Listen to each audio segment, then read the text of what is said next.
Всем доброго дня. Вчера мы обновили с вами лекцию про привороты. Время от времени я обновляю, потому что человеческая память короткая. Да и не всем охота искать в моих видеороликах, их тысячи и тысячи. Ну и, может быть, и не знают люди, как это нужно искать, найти. И новичков много. Вот время от времени обновляю важные темы. Ну, судя по тому вою, который подняли у нас аферисты, я попала в точку. Я сегодня раскрою еще одну схему, потому что чаще всего эти две схемы ходят рука об руку у подобных людей.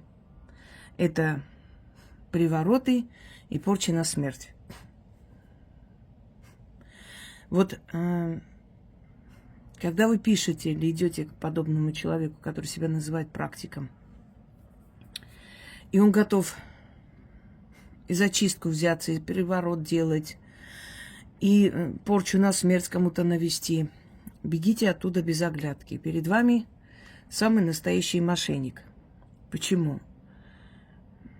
Ну, может быть, он сам свято верит, что он настоящий практик. Может быть, допуская в редких случаях так бывает. Но есть, эта болезнь называется шизофрения, когда человек сам себе придумывает какой-то мир, какое-то занятие, какие-то привилегии и верит в это. Но в большинстве своем эти люди идут на это осознанно, они зарабатывают деньги. Вы знаете, друзья мои, даже к пластическому хирургу, когда идут и просят там, скажем так, смастерить груди 6-го размера для худенькой девушки, врач отговаривает, потому что он, во-первых, понимает, что это нездорово и безобразно будет выглядеть. Ну, по крайней мере, он обязан сказать обо всех последствиях и о том, что эти импланты меняются время от времени, они не вечные, что они могут вызвать рак груди и многое другое. И если этот врач добросовестный и ознакомил вас со всеми последствиями, но вы подписались и согласились, то, как говорится, хозяин-барин, пеняй на себя и ни на кого не жалуйся. Вот в этом случае то же самое. Если человек делает приворот, как бы,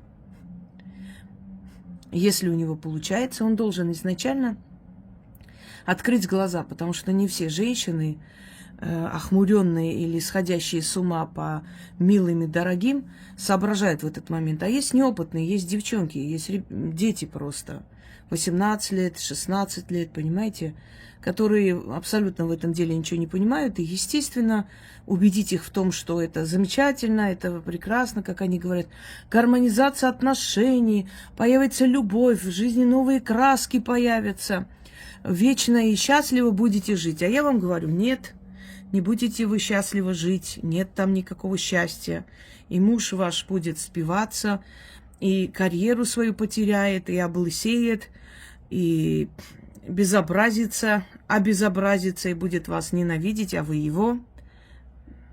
И в итоге вы просто, ну, либо поубивайте друг друга, либо расстанетесь, либо кто-то из вас умрет, тогда все закончится. Нету там счастья. Поэтому, если ты сажаешь человека напротив себя и говоришь, знаешь, милая моя, вот что будет. Вот, например, ты сейчас пойдешь привораживать, я-то сделаю, но будет вот такие последствия, вот это, то. Он станет психопатом, он станет больным, ты перестанешь его любить. Ты захочешь от него уйти, а уйти не получится. Он тебе жизнь сломает, ты ему сломаешь. Ну, ты согласна? Если человек после этого говорит, я согласна, и у вас, ну, хватает совести брать и делать, то вперед. А вообще и по-честному, ну, как правило, врут о приворотах люди, которые, ну, во-первых, не собирались ничего делать, у них ничего и так не получится.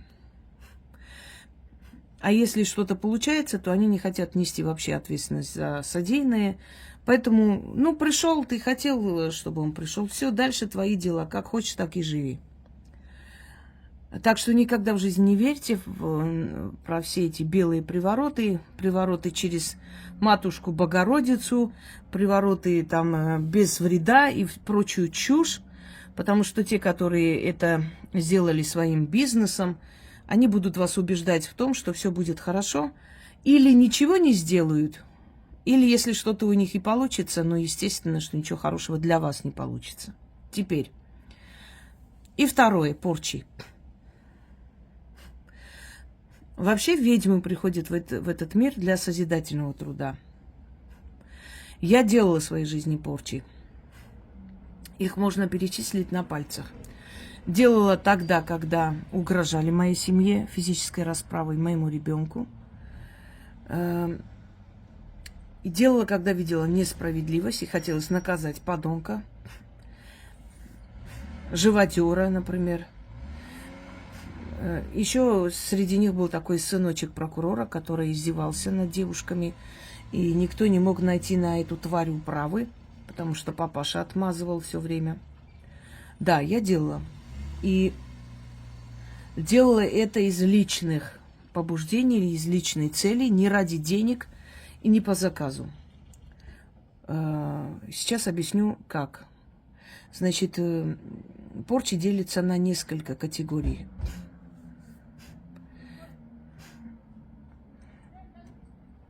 Это там за молоком пришли к бабушке. Первая категория – это порча на смерть. Ну, самая сильная. Второе – это портить жизнь. То есть, понимаете, да, что в первом случае это когда портят человеку карьеру, здоровье, разум трезвый. И в втором случае это когда уничтожают человека, ликвидация. Ну, не физическая, конечно, а с помощью сил. Значит, в первом случае ликвидация человека – это только в том случае, когда человек реально угрожает вам, угрожает твоей семье или мешает жить, просто мешает тебе жить. А во втором случае это портишь, поганишь им жизнь, кидаешь их просто на обочину жизни, и они просто уже, скажем, у них начинается выживаемость. И, собственно, им уже не до тебя. Вот сколько наблюдаю, они приходят, у них колодец очень глубокий и очень чистая вода. Вот так приезжают, все забирают воду. Хоть бы один раз, хоть одна сволочь, какую-нибудь вкусняшку принесли собаки. Я про них вообще молчу, что бабушки с дедушкой, там, конфеты, шоколад. Вот как у нас народ все-таки вот быдловатый, хамоватый стал. Просто пользуется старыми людьми. Хоть один вот кто-нибудь, я ни разу не помню, вот кроме нас никто не помогает этим людям. И ни разу мы не ходили, там воду не брали у нее, ничего. Мы молоко покупаем, приносим ее козам, собаке, им там угощение. Весь день они приезжают, просто так в наглую заходят, набирают воды.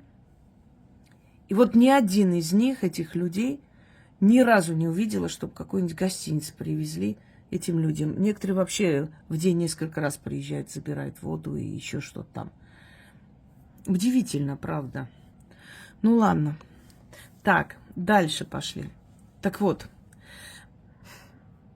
Либо из личных интересов, когда мне просто мешают, вот реально мешают жить, работать. И от этих людей исходит какая-то опасность, либо они, вот знаете, как шавки просто под ногами. Тогда убирается человек. Либо портится жизнь, и больше он не подходит. Те работы, которые я дала людям, они не порчи.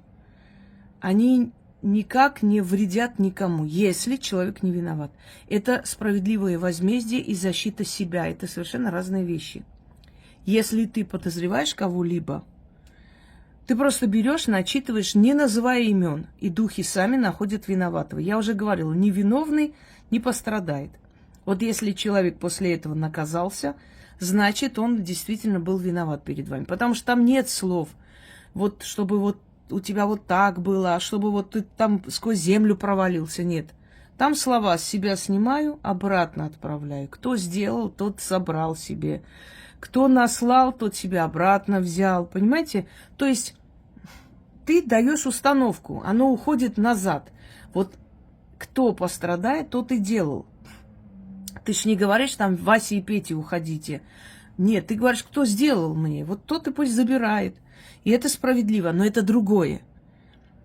Ты сомневаешься в чем-то, переживаешь. Вот возьми, сделай это возмездие. Пусть пострадает тот, кто тебе или навел, или делает за твоей спиной гадости, или пытается тебя загубить. Это справедливо.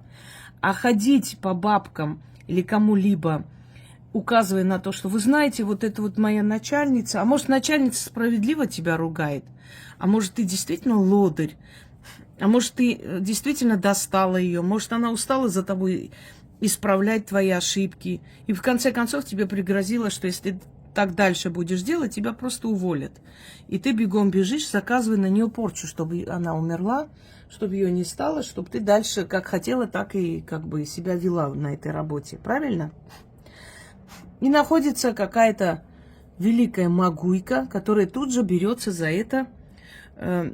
Самое смешное было видеть оптом порчи, когда много фотографий в одну кучу идут и хоронят в непонятных каких-то местах. Друзья мои, это полный аферизм. Объясню почему. Во-первых, точно так же практика отговаривает тебя от смертной порчи. Почему? Потому что очень часто бывает такое, что человек, который делает порчу на кого-нибудь, во-первых, найдется сильный, снимет, это вернется. Вернется тебе, а ты заказчик, а не тому, кто сделал. Во-вторых, очень может быть, что ты сам пострадаешь из-за этой порчи. Бывали случаи, когда женщины, чтобы отвадить любовницу мужа, как им казалось, что она любовница, хоронили фотографии.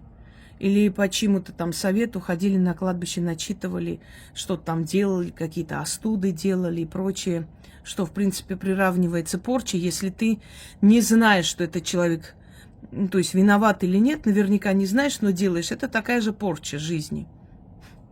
И итог был очень плачевный. Умирал муж, она сама, ребенок ее умирал, понимаете? Это может обратно откатить и очень сильно ударить по тебе, если человек не виноват. А если функция человека отвести от тебя этого мужчину, например, вот ты идешь, заказываешь порчу на женщину, с которой этот мужик живет. А что, если Вселенная тебя спасла, отвела тебя? Вот у этого мужчины, вот, например, скрытая шизофрения развивалась, и вы не понимали, никто не знал, у него скрытая болезнь. И он должен был в один момент взять нож, кинуться на тебя и на твоего ребенка. Но так получилось, что последние, скажем, полгода, когда его болезнь особенно начала, значит, активизироваться, в этот момент он ушел к какой-то женщине. И ты идешь, делаешь на эту женщину порчу. Да, она твоя соперница, тебе причинили боль, но ты не понимаешь, почему отвели этого мужика от тебя. Потому что в какой-то момент он взял нож и порезал ее. Она, может быть, не говорила, может, терпела, может быть, любила. Через некоторое время ты идешь, опять делаешь на нее порчу, усиливаешь постоянно, чтобы ее не стало на этом свете. А потом узнаешь о том, что все эти полгода он ее резал. И ты с ужасом осознаешь, что это могло случиться с тобой, с твоим ребенком. Отвели удар на эту женщину, а ты на эту женщину идешь и порчи делаешь еще сверху. О чем это говорит? Что человек, который бездумно берется за любые порчи по заказу, во-первых, этот человек понятия не имеет, что такое порча. У этого человека нет моральных критерий, и этот человек очень далек от магии. После каждой порчи восстановление месяцами происходит. Ты должна внедриться в жизнь этого человека. Ты должна убрать хранителя этого человека. У каждого он есть. У кого-то сильный, у кого-то слабый. Но он есть. Ты должна убрать родовую силу этого человека, потому что его защищают его предки. Ты должна убедить Вселенную, что этот человек заслуживает быть ликвидированным, убранным с этой жизни, потому что он мешает тебе лично жить, мешает работать, мешает служить силам, мешает он тебе. Это твои личные интересы. И ты просишь, его убирают. Но вот приходит человек и приносит фотографию того, кто с тобой никак не связан, кто тебе ничего плохого не сделал. И ты берешься наводить порчу. Можешь это делать. Если ты видишь действительно несправедливость и берешь под свою защиту этого человека, и причем не за деньги, а из-за чувства справедливости. Ты хочешь помочь и делаешь, да, можешь делать. Вот ты видишь, это подонок. И вот действительно окончательно дали в твои руки расправиться с ним, потому что он уже всем надоел и достал. Может такое быть. Но это можно перечислить на пальцах. А если человек это делает как конвейер, печатает эти порчи на смерть, этот человек не умеет делать порчи. Иначе он бы знал, что такое порча. Во-первых, ты платишь потом здоровьем, деньгами, потому что ты вмешиваешься в судьбу, ты переписываешь чью-то судьбу. Пусть этот человек даже не умрет, но у него там разрушится жизнь, ты переписала его судьбу. А значит, ты за это должна очень много заплатить тем демоническим силам, которые пришли и помогли тебе в этом деле. Это энергозатратно, это восстановление ужасно долгое, поэтому ведьмы, колдуны до последнего избегают делать порчу, пытаются словами вразумить, пытаются ударить по щеке, пытаются сделать что-то такое, пытаются запугать, кошмары наводят, чтобы человек отстал. И проводят уже вот это полное, всю эту порчельную работу, когда уже просто, ни в какую, не слышат, не понимают, не доходят до человека. И уже вынужденно берут и делают вот то самое, которое просто уничтожает жизнь, под откос кидает. И еще не факт, что смертная порча сработает. Можно делать эту смертную порчу, но он может отделаться легким испугом, он может потерять работу, у него может дом сгореть, а он живой останется. То есть его напугают до смерти. У него может начаться болезнь даже на психической почве. Но не факт, что будет смертная порча. И поэтому убеждать, что вот порча на смерть, сразу никаких проблем, на виду, дайте денег. Даже очень сильные колдуны не всегда могут сделать порчу на смерть. Не всегда у них получается, понимаете?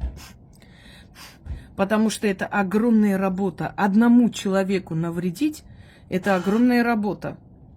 Это несколько работ в комплексе. Это закрыть защиту, это убрать все в сторону. Вот про порчу заговорили, машина не заводится, но завелась.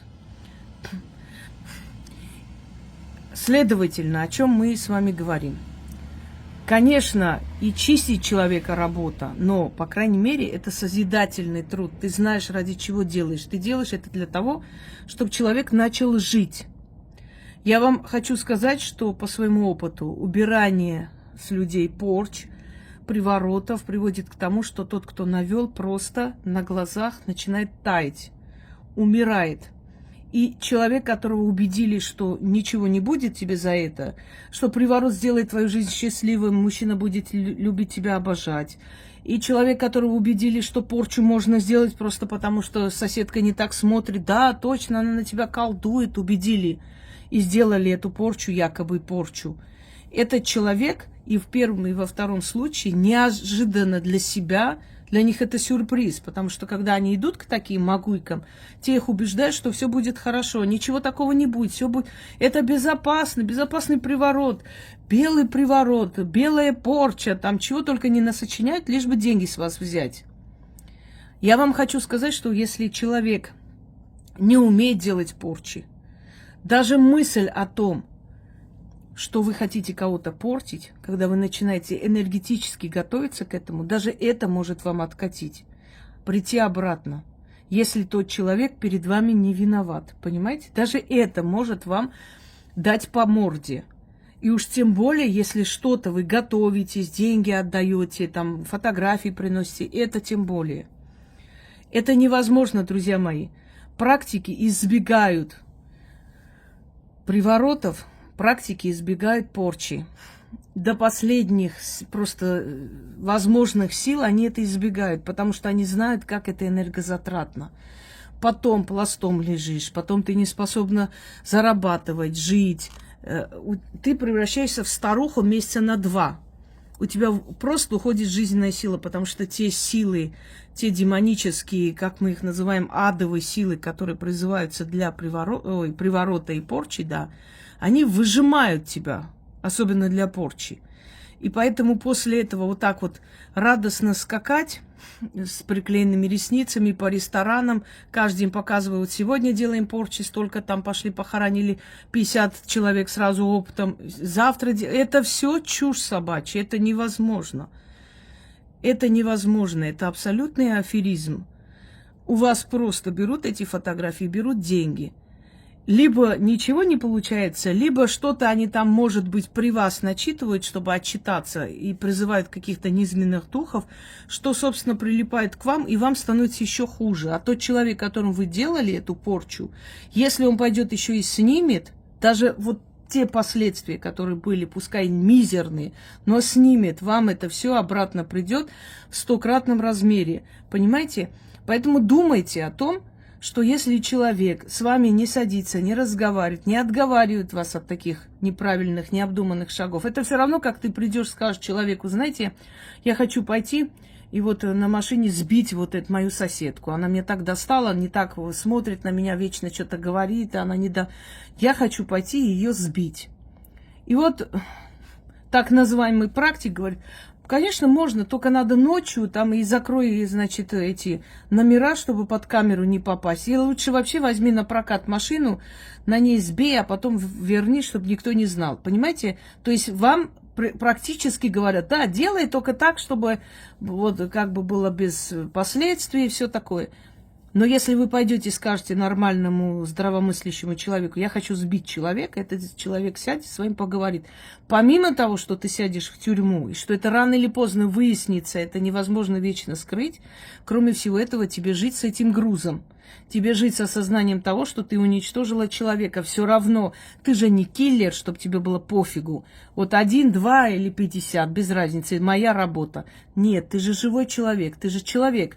Ты смотришь в глаза, там живой человек, у него своя жизнь, свое счастье, своя радость. И самое главное, что нужно делать, например, в этой ситуации, если действительно человек угнетает, взять и начитать вот те самые ритуалы мести или те самые ритуалы возврата, справедливости Вселенной попросить. Если человек виноват, он, конечно же, получит очень страшно.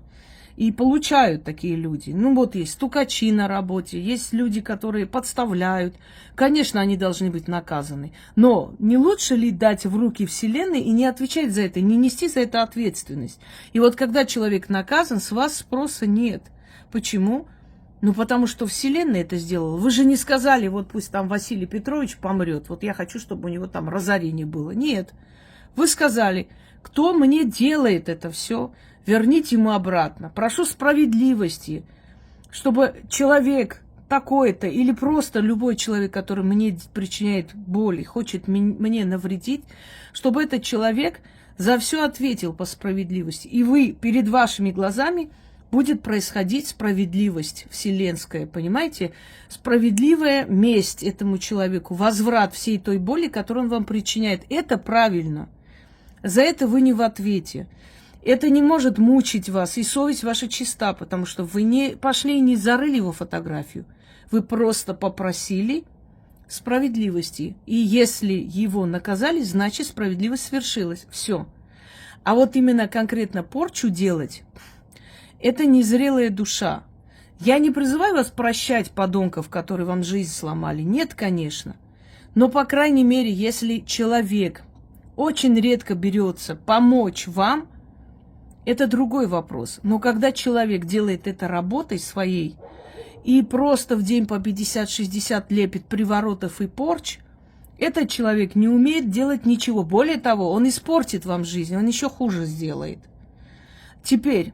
Почему такие люди все-таки берутся за это и не переживают? Кто-то же скажет, ну а если результата нет, а где же, вот, скажем, люди? Понимаете, как одно дело чистить человека, вернуть его к жизни, там должен быть результат, и человек должен на себе почувствовать. Ему не стыдно сказать, да, я ходила, потому что мне было плохо, и об этом могут знать родители, может знать муж, там, дети и так далее. Но когда человек идет привораживать кого-то или... заказывает порчу на кого-то, вы сами прекрасно понимаете, что он об этом не говорит никому. Вот женщина полюбила мужика, хочет приворожить и стать любовницей, а там посмотреть, может быть, потом разведусь и буду с ним жить.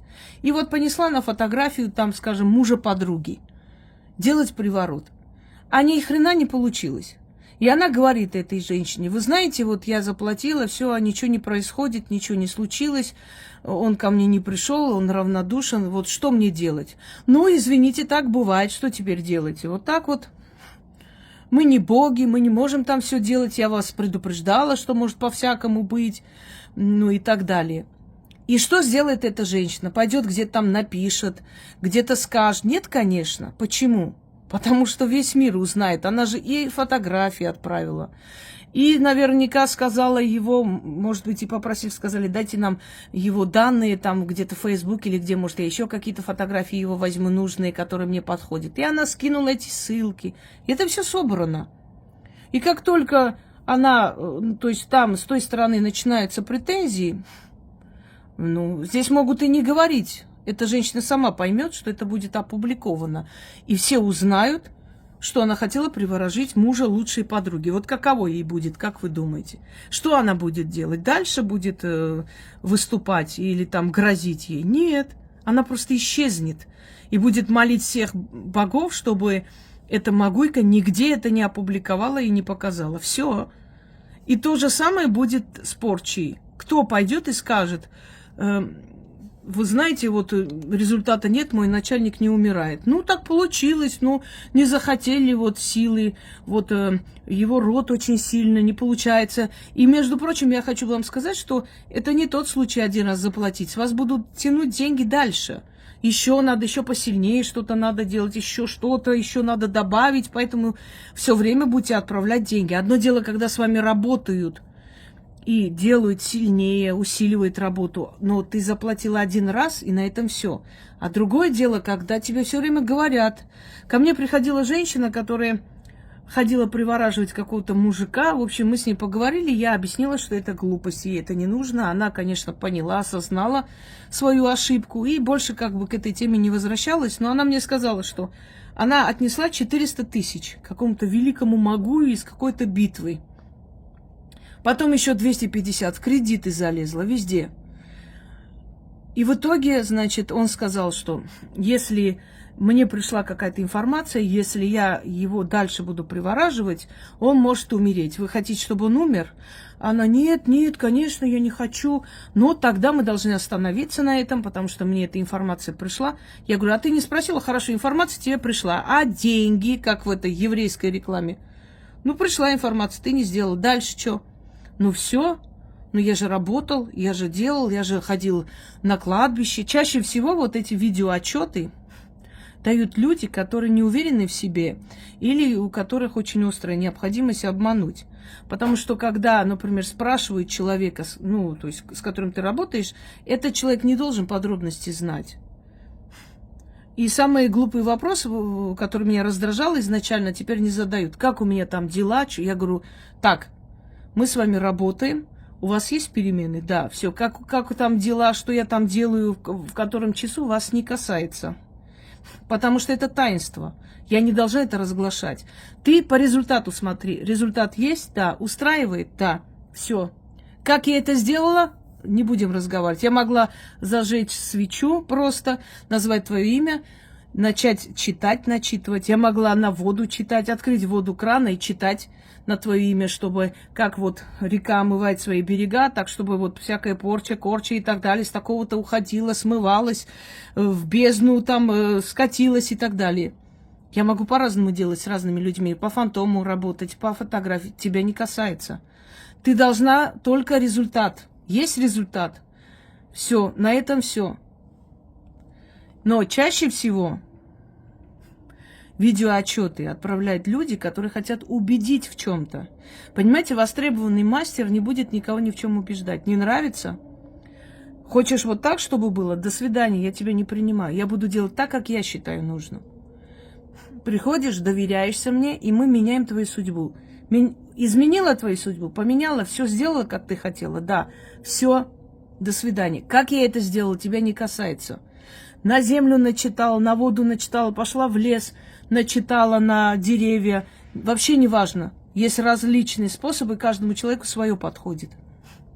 А когда вот я на кладбище, вот я туда иду, вот настоящие вот так должны делать, настоящие, это все чушь собачья, это все желание убедить тебя в том, что смотри, я работаю. Если ты завтра скажешь, ничего не получилось, я тебе суну в глаза, вот посмотри, вот твое фото, твое кладбище, вот видишь, на кладбище я это делаю. Или вот фото твоего врага, да, вот я в гроб положила, да, значит, хороню в каком-то месте кладбища, закапываем, видишь, видео снято, да. В чем проблема? Я же сделала. Я же тебя не обманываю, я действительно это сделала. Ну а дальше что я могу сказать? Ну так может любой человек взять, любая бабка взять, какой-то гробик смастерить, брать деньги, фотографии туда класть, отнести где-то, закопать и сказать, я сделала все, дальше меня не касается. Но так не бывает. Ты за свою работу несешь ответственность. Она должна получаться. Вот и все. Дело не в том, чтобы показать, что я это делаю, а в том, чтобы оно получилось, понимаете? Я могу определенную силу отправить, начитать и сказать, иди, найди этого человека, убери с него это все, почисти, помоги и так далее. Вот первый этап работы может быть такой. Я могу вообще не касаться пока. Вот потом, как только пишет человек, что вот я почувствовала все, значит, это демоническая сила очистила, убрала. Теперь моя очередь. Не ко всем это подходит. К редким случаям, у кого там есть смертная порча, еще что-нибудь. По-разному. Но ведь это же моя работа.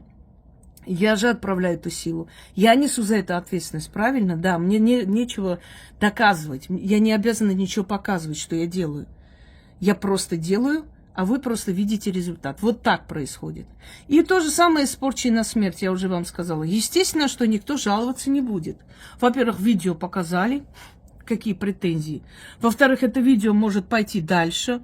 В-третьих, я знаю, как этого человека зовут. Сейчас вообще, благо цивилизации, можно ввести фотографию в Google и найти человека, даже если не сказали, кто он. Написать, а вы знаете, вот вас заказала такая-то женщина. Кинуть фотографии, кинуть переписку. И все, и трындец. И на работе, и весь мир узнал. И прекращают с ней общаться, и не хотят ее на работу брать, потому что боятся, потому что это такая дрянь, она пойдет порчи делать, понимаете?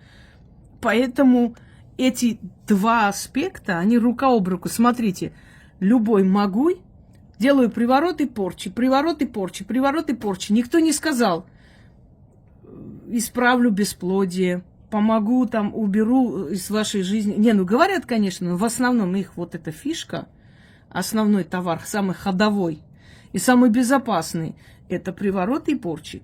Потому что это очень интимно, очень лично, которое не хочется, чтобы все знали. Ты можешь сказать, я ходила, вот чистку делала. Ничего тут такого нет. Я почувствовала себя плохо, я делала чистку. Мне помогли, спасибо большое. Но ты никогда не скажешь, я ходила, делала приворот. На Васю, Петю, это обязательно, скорее всего, этот Вася или Петя женаты, как правило. Или ты не скажешь, я ходила, делала на свою свекровь смертную порчу, чтобы твой муж знал, чтобы родственники узнали. Понимаете, о чем речь?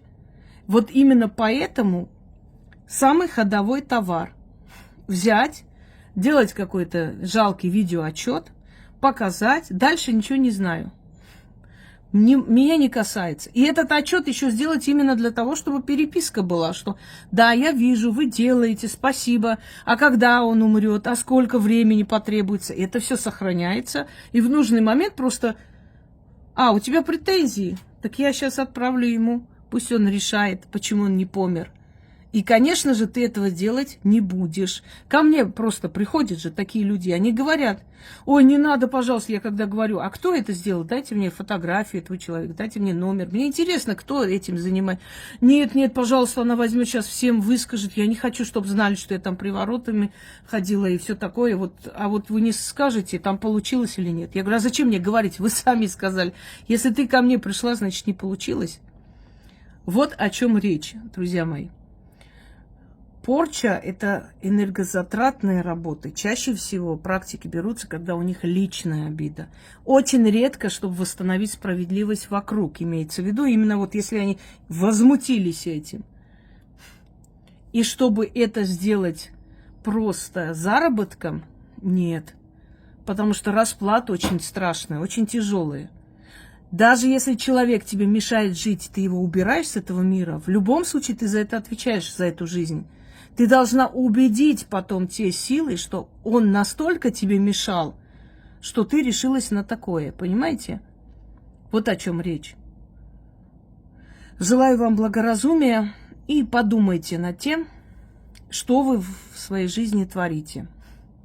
Они-то ладно, они свои деньги зарабатывают любым способом, с них будет спрос.